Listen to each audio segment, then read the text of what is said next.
Ola, benvidos ao segundo capítulo de Aprende Banda Deseñada con Fiz. Neste episodio vamos a falar dos orixines do cómic, de donde nace a banda deseñada. No capítulo anterior vos explicaba que a banda deseñada nos perseguía casi dende as cavernas. Estaba aí, pero non sabíamos que era unha arte, non sabíamos como se chamaba, non sabíamos que podíamos contar historias con aquela unión de texto, imágenes e un factor fundamental que é o dominio do tempo. Sen embargo, a finais do século XIX, en Estados Unidos, popularizouse muitísimo na prensa unha serie de páxinas nas que as viñetas e o texto contaban historias. Unha das pioneiras foi Little Nemo, de Winsor McCay, que contaba a historia do pequeno Nemo que sempre soñaba no país dos soños e viaxaba todas as páxinas a ese lugar. Tiña a peculiaridade, estas historietas, de que sempre terminaban con Nemo caéndose da cama. E algo que parecía ao principio moi obvio e moi aburrido, pois se acabou convertindo nun recurso moi divertido, porque o que era interesante non era como acababa a historieta de Little Nemo, sino o soño que ia ter Nemo para poder caer desa cama. O seu coetáneo, ao mesmo tempo, George Herriman, creou a Crazy Cat. Crazy Cat é unha historia surrealista que sucede no deserto de Coconino, onde a gatiña Crazy está enamorada dun rato que se chama Ignaz, pero este demóstralle o seu amor dunha maneira moi peculiar, tirándolle ladrillazos á súa cabeza. O policía Pop, que é un cadelo, se encargará de intentar que Ignacio non lle tire os ladrillazos a cachola a coitada de Crazy. O máis peculiar destas historietas é que George Herriman foi un innovador no uso da cor, dende un punto de vista narrativo e sobre todo no uso da viñeta, ¿no? De como variar a composición de páxina, de como facer que a nosa atención visual se dirixa dependendo de como este disposta a composición desta páxina e da forma desas viñetas. Hai moitísimos máis, pero estos son os grandes pioneiros xunto co suizo Toffer, que era un mestre que creou historietas para os seus alumnos e alumnas e que se considera realmente o gran pioneiro porque empezou un pouco antes que os americanos que vos acabo de contar a facer cómic, a facer historieta. Curiosamente, durante moitos anos se datou o nacemento da banda deseñada nunha historieta un pouquichiño anterior a Little Nemo e a Crazy Cat, que se chamaba Yellow Kid. E se lle puxo a ese nomenclatura de primeira historieta da historia porque nun festival de banda deseñada en Italia uns estudiosos decidiron que así debía de ser.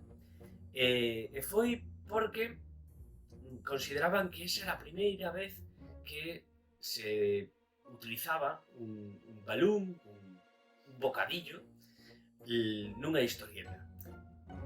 Realmente non era exactamente así, podemos ver proto bocadillos antes en outras historias, non éramos conscientes de que se chamaban así e que en el medievo, por exemplo, tiñamos xa precedentes, non? Precedentes, como víamos no capítulo anterior, de esas filacterias, que eran esos papiros que salían das bocas dos cadros medievais, ou incluso índonos aos mayas, non? Con esa unión de texto con un fío á boca dos personaxes. Pero este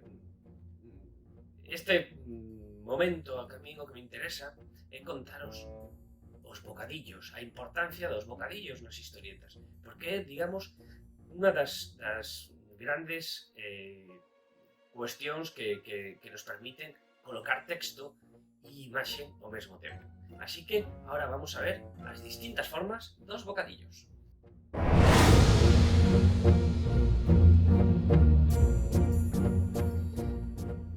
A parte das viñetas, tamén temos que ter en conta os bocadillos. Os bocadillos son moi importantes. Dentro dos bocadillos é onde vai a falar os personaxes. Importantísimo. O que temos que facer sempre antes de debuxar o cómic é escribir o guión. O guión se escribe nun papel aparte e cando temos claro o que vamos a contar, rotulamos, es decir, rotular es poner las letras dentro de los bocadillos. Eso se fai para calcular canto espacio nos queda para poder debuxar aos nosos personaxes. Os bocadillos teñen distintas formas. Por exemplo, esta de aquí ten forma de chourizo. Por qué? Pois porque Cid tiña fame. Si ten puntas é porque está berrando. E digamos que prácticamente pode haber bocadillos de todas as formas do mundo, non? Por exemplo, este é para poñer a voz de Son Goku. Ou tamén podemos facer que sexan os bocadillos moi grandes. O que pasa é que non fagades isto que está facendo Cid, porque realmente Cid é moi vago e o que quería era non debuxar o cómic. Por eso debuxou bocadillos gigantes para non ter que pintar. É un pouco vago.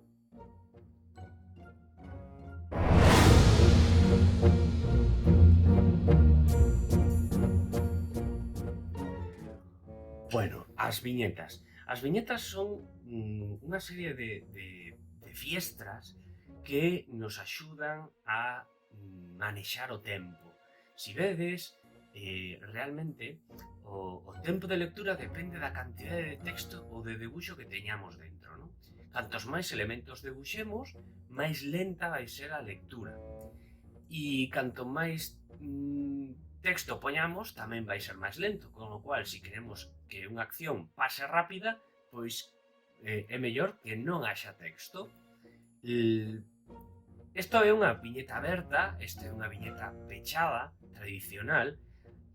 As dúas viñetas abertas en línea e con pouco fondo nos axudan a ler máis rapidamente e a ir directamente ao personaxe, que é o importante neste caso. Despois temos unha cuestión tamén moi interesante, que é o tamaño desa viñeta. Se a viñeta é moi alongada, a nosa lectura se fai moitísimo máis lenta. Por qué? Porque leemos en forma de Z. E canto máis longa é a viñeta e máis cousas temos que ler dentro, máis Zs facemos dentro. Mentras que se a viñeta é completamente horizontal en vez de vertical, realmente non leeríamos en forma de Z, leeríamos nunha sola dirección e moitísimo máis rápido. Con lo cual, isto quere decir que a lectura das viñetas horizontais é máis rápida que das verticais. O cal, se queredes facer unha secuencia de acción ou de xente que está correndo ou unha persecución de coches, non a fagades en vertical, facedea sempre en horizontal. Tamén se poden facer cómics sin viñetas. Por exemplo, o cómic Impresiones de la Isla, de Carlos Portela e Fernando Iglesias, é un cómic moi original no que non hai ningunha sola viñeta en todo o cómic. Todo é a partir de algo que coñecemos como secuencia, que inventou un señor chamado Gianni De Luca en Italia e que Carlos Portela e Fernando Iglesias admiraban moito.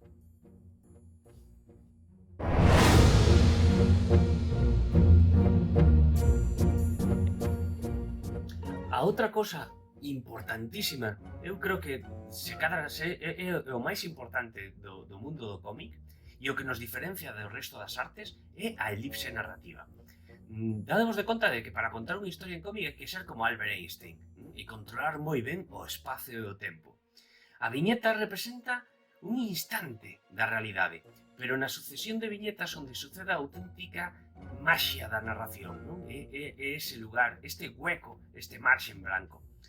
É dicir, a parte da historia que non está nin escrita nin debuxada, non? Senón que non sucede dentro do cómic, senón no teu cerebro. Isto é o máis interesante, non? Fixadevos, nesta secuencia de 3 viñetas, o tempo dura 3 décimas de segundo. É o tempo no que este personaxe preme o botón automático para abrir o seu coche e estoupa, porque había unha bomba dentro. Cantas menos viñetas poñamos nunha secuencia narrativa deste tipo, máis sensación de velocidade entre a primeira e a segunda acción vai a ter, non?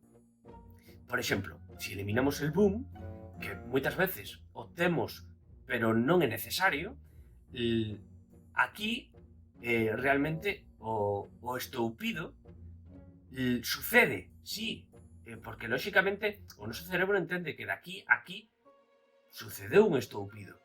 O fantástico e interesante é que a narrativa do cómic pode facer que este estoupido, en vez de estar aquí debuxado, este debuxado dentro do teu cerebro, non? É algo realmente increíble. Fixadevos, o que dice Fiz, e acaba de estoupar o cerebro.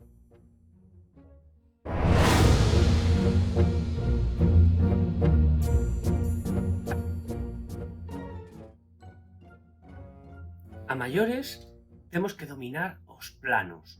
Isto ten moito que ver tamén co cinema, solo que realmente en cómic non existe movimento, non? Nin son.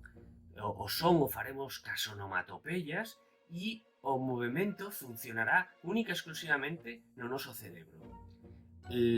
Os tipos de planos son moitos, estes son os principais. Por exemplo, un gran plano xeral, onde se ve a paisaxe, onde podemos ver a ambientación, non? Úsase para presentar o lugar onde vai a suceder a acción. Normalmente os personaxes ou non se ven ou se ven moi de lonxe e serve para darlle información aos lectores do lugar onde vai a suceder a historia. Logo temos o plano xeral. O plano xeral é onde o personaxe se ve de corpo enteiro no escenario da historia e pódese mostrar máis ou menos unha cantidade de fondo, de espacio. Logo temos o plano medio, onde o personaxe está delimitado e cortado á altura da cintura, como se estivésemos falando con el. Logo temos un plano que é moi curioso, que é o plano americano, que é un plano onde os personaxes está cortado á altura dos xeonllos e creouse nos western americanos do cine para que se puidese ver as pistolas dos vaqueiros, porque se utilizaban un plano medio, as pistolas non se podían ver. Logo temos o primeiro plano. O primeiro plano amosa sempre a cabeza, non?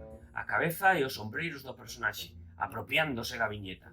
O lector ficha por completo a súa atención nel, no seu rostro. Logo temos tamén o primeirísimo primeiro plano, que se usa para ensinar un elemento importante da historia ou un obxecto para ensinar realmente algo importante ao lector da historia ou simplemente para causar impacto. E por último temos o plano detalle, que destaca un elemento ou obxecto para que o lector repare nel. Úsase sobre todo para que esos detalles non pasen inadvertidos. Bueno, propoñemos tamén un exercicio, non? Que tipo de plano este? Que tipo de plano este? E que tipo de plano este? Realmente, esta é a historia do can de Fiz, que se chama Meus peidos, e se comeu os deberes de Fiz, como no chiste. Esta é a historia de que pasou con esos deberes. Pero axudádeme a min e a Fiz a adiviñar cales son estos 3 planos. Sabedes cales son?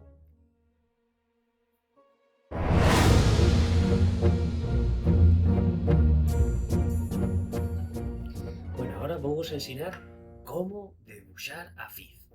Fiz é un personaxe que está feito a partir de circuliños. Realmente, o que vamos a facer primeiro é un círculo e dese círculo vamos a sacar, imaginade que é unha margarida e estuvemos desfollándoa e entonces solamente vai ter 3 follas. Logo vamos a facer outro círculo na esquina que vai ser a orella e 2 círculos grandes dentro do círculo. Logo unha semicircunferencia para o nariz e vamos a dibujar una salchicha. ¿Veis? Salchicha gorda. Esta salchicha vamos a poñerle tamén outra por abaixo e despois debuxamos un semicírculo pequeno, outro semicírculo que vai ser o seu brazo e despois 3 semicírculos dentro do semicírculo. Por último, vamos a facer un rectángulo, ¿veis? Un rectángulo desta forma e un círculo aquí e outro círculo aquí, grandote. Isto xa é Fiz. Fixadevos, agora o único que temos que facer é detallar.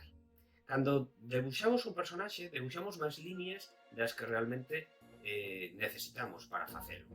O que temos agora que é seleccionar aquelas líneas que realmente queremos. Vamos a empezar polos ollos. Primeiro un ollo, despois outro ollo, vedes, ao chegar aquí ao nariz, a outro semicírculo, paro e debuxamos o nariz. Logo vamos a poñerlle o interior dos ollos e agora aquí o mesmo, aquí non debuxamos toda a salchicha, debuxamos solamente a parte de abaixo.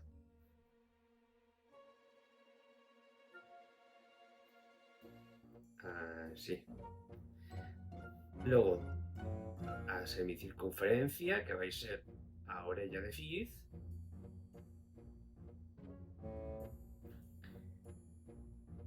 E da margarita solamente vamos a debuxar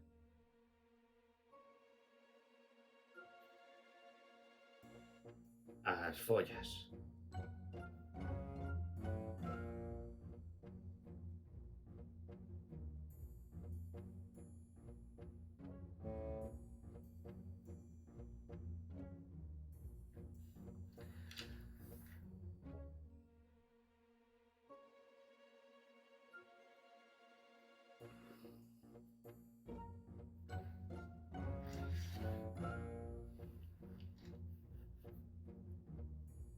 Ben, ahora vamos a pasar ao corpo. Empezamos ca man. Primeiro vamos aos semicírculos pequenos, que son os dedos. E o brazo. Logo o semicírculo máis grande, que vai ser o corpo.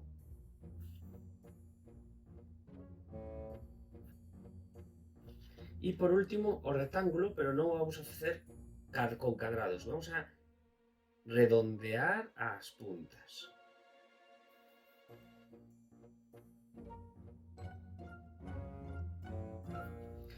E despois paramos aquí, non debuxamos esta parte do rectángulo porque lle vamos a poñer a zapatilla por riba.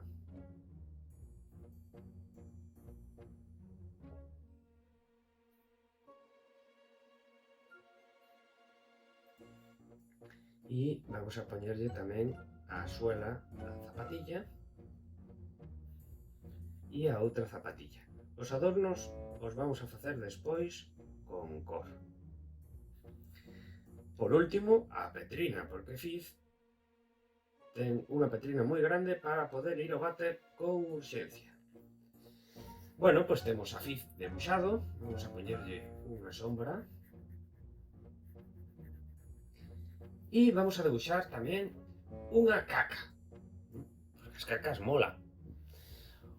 As cacas son máis fáciles de debuxar, o único que temos que facer é un par de círculos para os ollos e despois facemos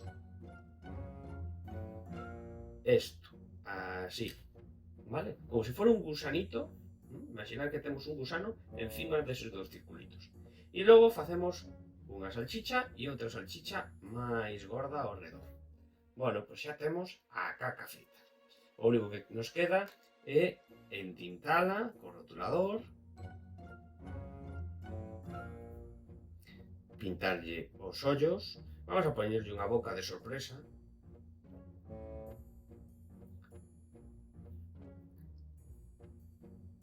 e entintar o resto da caca. Fixadevos que a salchicha non a fago enteira na parte do medio.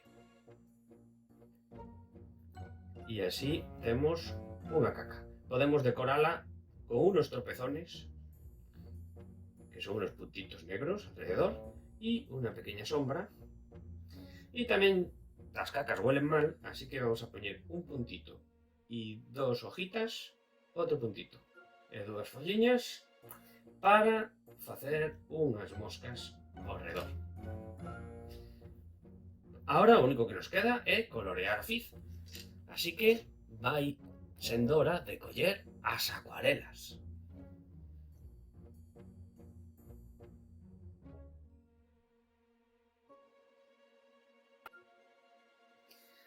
Bueno, temos distintos tipos de acuarelas. Temos acuarelas de pastilla, vedes? Estas son xaponesas. E estas acuarelas son un poquichiño máis pastosas que as que vamos a utilizar para colorear a Fiz. A mí me gusta utilizar todo tipo de acuarelas, pero cada unha ten a súa peculiaridade. Estas en concreto están feitas a partir de goma arábiga e mel. E por iso teñen estas cores tan vivas e tan bonitas. Son unhas acuarelas xa un pouco caras e realmente as uso pouco porque realmente non me gusta moito a textura que suelen deixar estas acuarelas nos debuxos de cores planas. As uso para outro tipo de tebeos que vos ensinarei despois, vale? Para mezclalo, por exemplo, con gouache. Hoxe vamos a utilizar acuarelas líquidas. As acuarelas líquidas realmente é unha especie de anilinas, están xa concentradas e unha gotita desta acuarela pues, ten moitísimo pigmento, non? E moitísima potencia, o cual hai que traballala sempre con bastante auga. O que vamos a facer é unha Fiz con cores planas, primeiro unha cor plana sola e despois, cando está seco, vamos a facer os volúmenes e os brillos, vale? Así que vamos a empezar. Primeiro a cor carne. Como facemos a cor carne? Esta marca nos venden esta que realmente lle chaman flesh tone, non? Cor carne, tono carne, pero realmente é moi transparente. Con solo isto non poderíamos despois reproducir, non? Imprimir o noso cómic. Co cal, eu vos recomendo facelo a partir sempre de un poquichiño de amarelo dorado,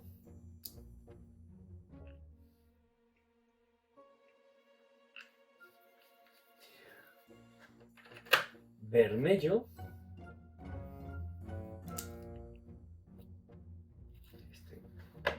este non é, teño aquí,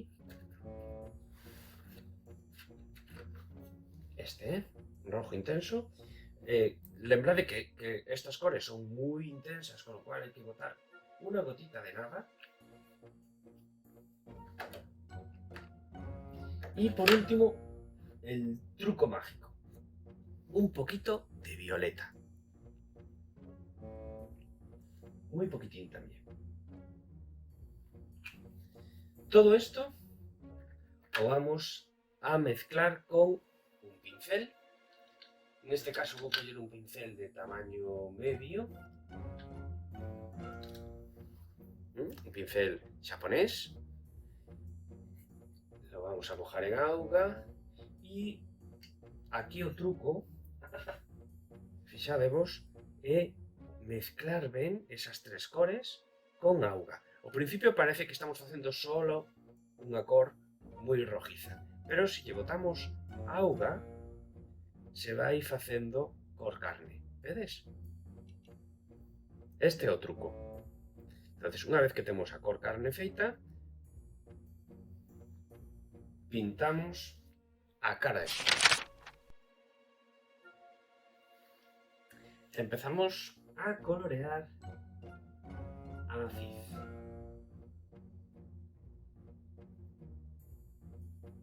Importante non botar mogollón de auga cando pintades con acuarelas. Intentade ter sempre un papel cerca, ¿vale? Poder escoller un papel como este, unha servilleta de papel e intentar quitarlle o máximo de humedade ao pincel, ¿vale? Así, para que a pincelada realmente quede plana e os vosos debuxos non queden co que os acuarelistas chamamos aguadas. Son esas marcas da auga co pigmento que suceden sempre que hai unha sobresaturación de humidade no papel. Vale, vedes así, planito, o debuxo, con cuidado. Se non tedes acuarelas líquidas, ou agora co confinamento non podedes ir a mercalas, podedes facelo con unhas acuarelas normales. Eso sí, sempre diluindo ben o pigmento. Bueno, temos o que é a parte da cara xa rematada. Ahora vamos a facer a parte do jersey, que vamos a facer con oliva dorado. É un verde moi bonito, é un verde con un poquichiño de marrón. Lembrade de limpar ben os pinceles para que a cor que vayades a coller sexa realmente a que tedes vosotros. Ahora temos aquí o verde oliva, e con cuidado vamos a pintarlle a fiz o que é o jersey.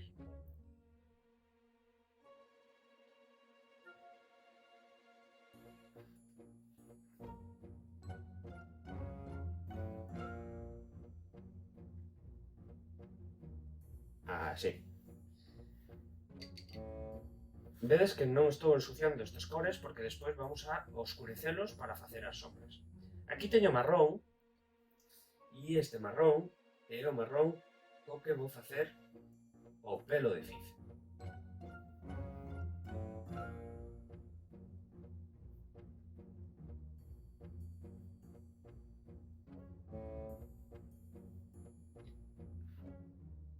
Importante tamén non facer que as cores sexan nesta primeira capa moi oscuras, que sexan semitransparentes.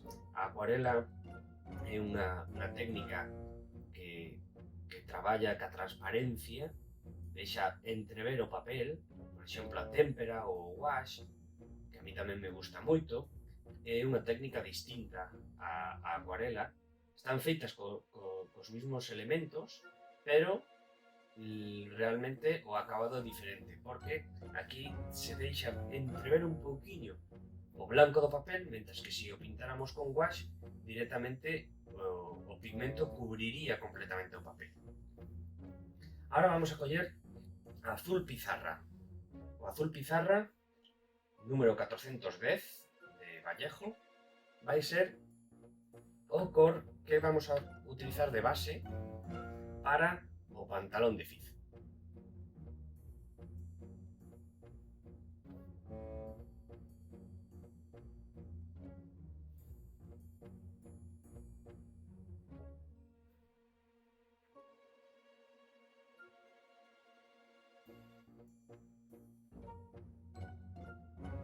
Estou facendo aquí unha cousa mal para, se vos pasa, que sepades como arranxalo.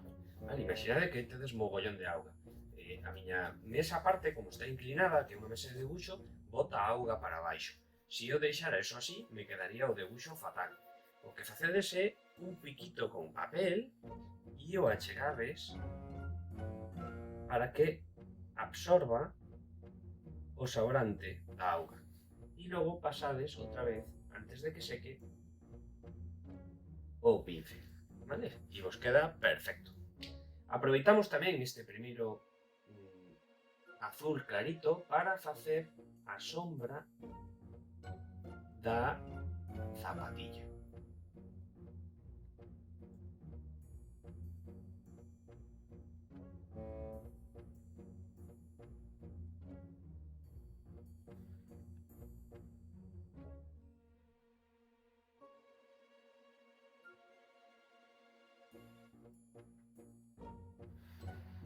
¿Vedes? Bueno, pues ahora nos queda pintar a caca, que vamos a utilizar o mismo marrón que utilizamos para o pelo.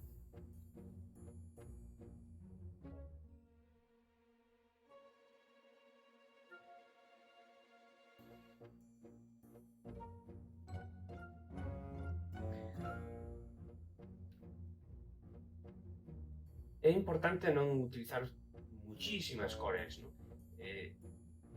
Cando un fai un cómic, o importante é ter claro que ten que debuxar moitas veces os mesmos personaxes, entonces temos que usar cores que sexan fáciles de facer e de recordar para facer as mezclas.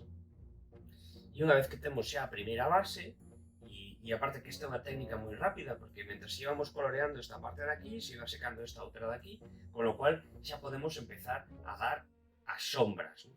O podemos facer co mismo pincel, pero realmente para ter un poquinho máis de control, vamos a facelo con un pincel máis fino. Moitísimo máis fino, vale? Un pincel que é sintético, o outro é de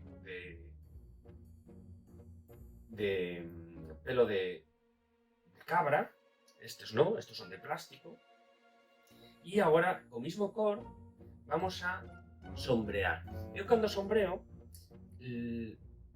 penso que de onde ven a luz, e dependendo de onde veña a luz, lle deixo unha parte ca cor de base, ca cor que era máis clara, vale? Entonces, vamos a facer a luz que ven deste lado, entonces non vou a colorear todo o fiz, vedes? Deste lado o deixo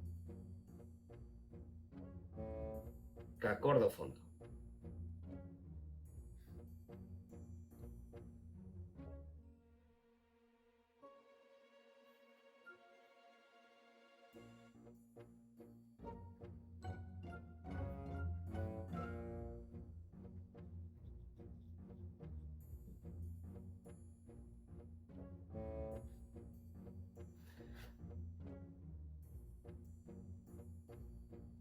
Para conseguir un poquitín de volume, tamén vou facer que a parte de baixo da boca teña unha parte máis clarita.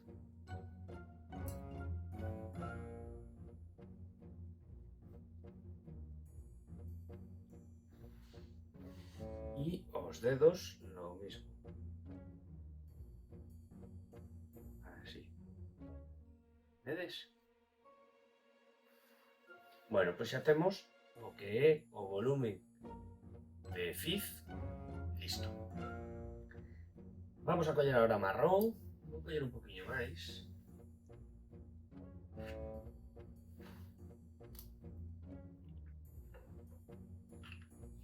E vamos a oscurecer o pelo. Nesta fase tedes que ter moito cuidado, non coller nunca directamente da pastilla ou do pigmento o color, vale? Porque senón se pode oscurecer muchísimo o debuxo. Sempre diluído en auga.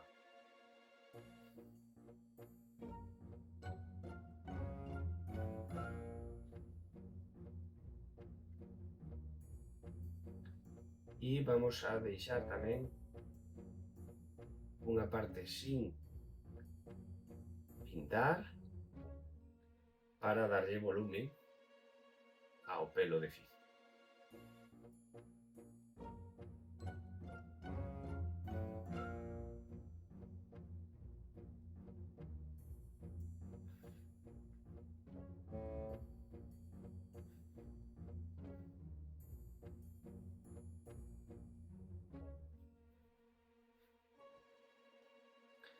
Eu tardei moito tempo en darme conta de que realmente o que me sucedía cando traballaba con acuarelas era que intentaba pintar con acuarela como se estuviera pintando con un rotulador.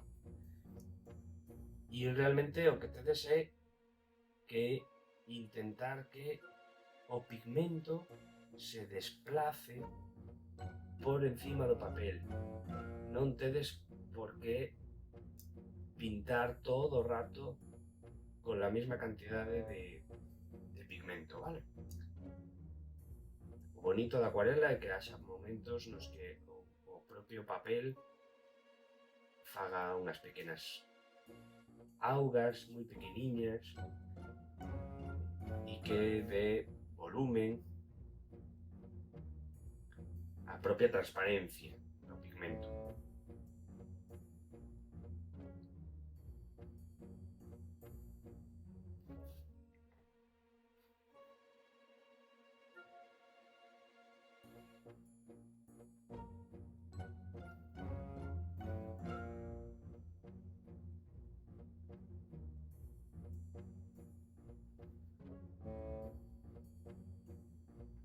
Vale, logo faremoslle tamén algún volumenciño máis, algunha textura, vale? Un efecto especial. Ahora vamos a polo pantalón e a roupa. Vamos a pintarle primeiro a chaquetiña. Collemos máis verde. Fixadevos que non estou mezclando os colores, son os mismos colores con menos auga.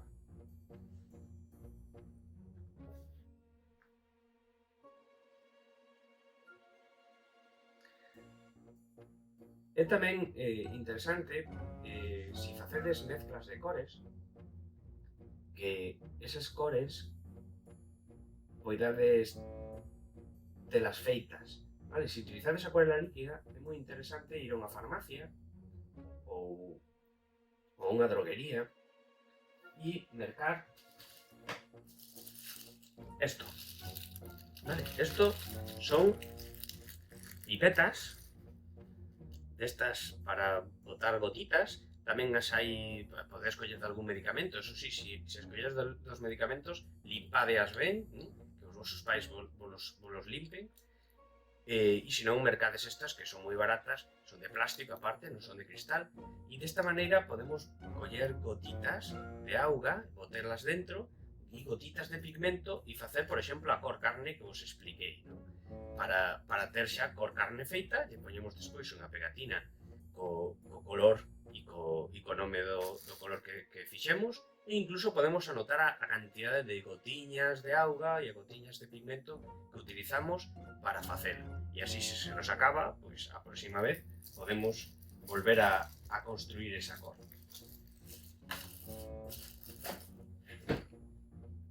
Bueno, pois agora que xa temos ao xersei, vamos a acabar o pantalón, o azul pizarra,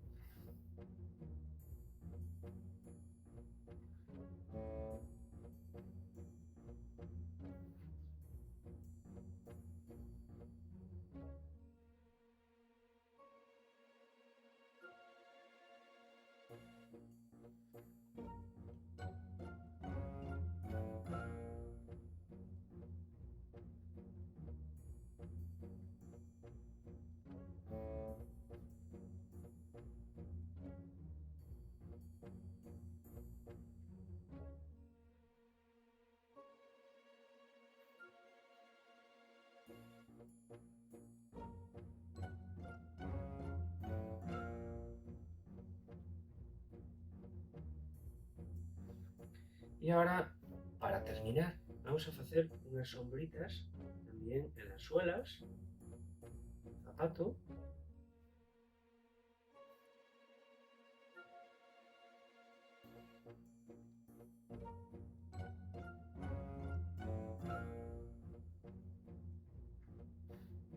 Tamén vamos a coller o mismo azul e vamos a hacer unha sombrita encima del ojo. E agora vamos a coller vermello para decorar a zapatilla. A marca das zapatillas de Fiz es marca Bolita. Hai nas Nike, hai nas Adidas e despois están estas que son as que máis mola, que son bolita vermella, vale? Que é unha bolita así e outra bolita así. E logo leva unha decoración dunha línea vermella ao redor.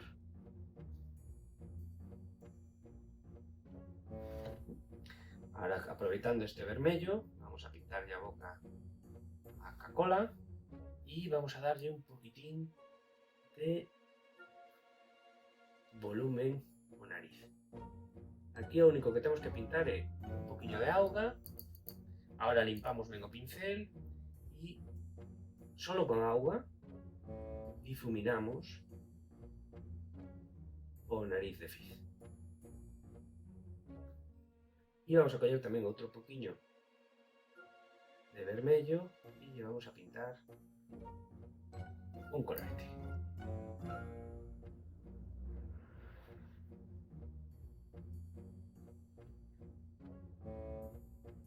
Y una sombrita por aquí.